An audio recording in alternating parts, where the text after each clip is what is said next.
అయోధ్య రాముల వారిని తలుచుకోకుండా ఉండలేము. అలాగే అయోధ్య పూజా సామాగ్రి కూడా వాడకుండా ఉండలేము. అయోధ్య పూజా సామాగ్రి వాడండి, మీ పూజని పరిపూర్ణం చేసుకోండి. డీలర్షిప్, డిస్ట్రిబ్యూషన్, హోల్సేల్ కై సంప్రదించవలసిన నంబర్లు.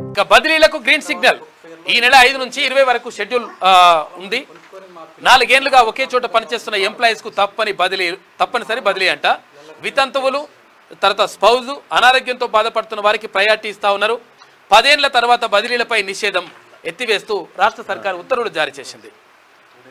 ఉద్యోగుల సాధారణ బదిలీలకు రాష్ట్ర ప్రభుత్వం పచ్చజెండా ఊపింది. దాదాపు 10 ఏళ్ల తర్వాత బదిలీలపై కొనసాగుతున్న నిషేధాన్ని ఎత్తివేస్తూ ఆర్థిక శాఖ స్పెషల్ సిఎస్ రామకృష్ణారావు బుధవారం ఉత్తర్వులు జారీ చేశారు. ఈ నెల 5 నుంచి 20 వరకు బదిలీలకు షెడ్యూల్ ప్రకటించారు.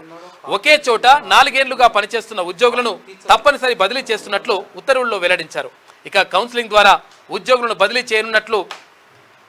చేయనున్న ప్రభుత్వం వితంతువులు, స్పౌజ్ అంటే ఇక్కడ భార్యాభర్తలు ఉంటే ఉద్యోగులు ఉంటే వాళ్లకు, తర్వాత కొన్ని కేటగిరీల వారికి, తర్వాత అనారోగ్యంతో బాధపడుతున్న వారికి ప్రాధాన్యం ఇవ్వనున్నది. ఇక బదిలీలకు అవకాశం ఇవ్వాలని కొంతకాలంగా ప్రభుత్వాన్ని ఉద్యోగులు కోరుతున్న నేపథ్యంలో ముఖ్యమంత్రి రేవంత్ రెడ్డి ఆదేశాల మేరకు ఆర్థిక శాఖ జీవో నెంబర్ 80 విడుదల చేసింది. ఇక బదిలీలకు విధి విధానాలు, మార్గదర్శకాలను కూడా వెల్లడించింది. ఈ ఏడాది జూన్ 30 నాటికి ఒకే చోట 4 ఏళ్లుగా పనిచేస్తున్న ఉద్యోగులను తప్పనిసరిగా బదిలీ చేయాలని నిర్ణయం తీసుకుందంట. మొత్తం మీద ఇక్కడ ఇప్పటికే ఉపాధ్యాయులకు సంబంధించినటువంటి బదిలీలు, తర్వాత పదోన్నతులు జరిగిపోయినాయి, ఇంకా కొన్ని జరుగుతూ ఉన్నాయి. అయితే ఇంకా పూర్తి స్థాయిలో అందరికీ అంటే ప్రభుత్వ ఉద్యోగులందరికీ సంబంధించి ఇక్కడ బదిలీలు చేపట్టాలని, తర్వాత ఎక్కడ ఉన్న వాళ్ళు అంటే ఇప్పుడు 317 జీవో కూడా ఇప్పుడు ఇందులో చర్చకు వస్తుంది.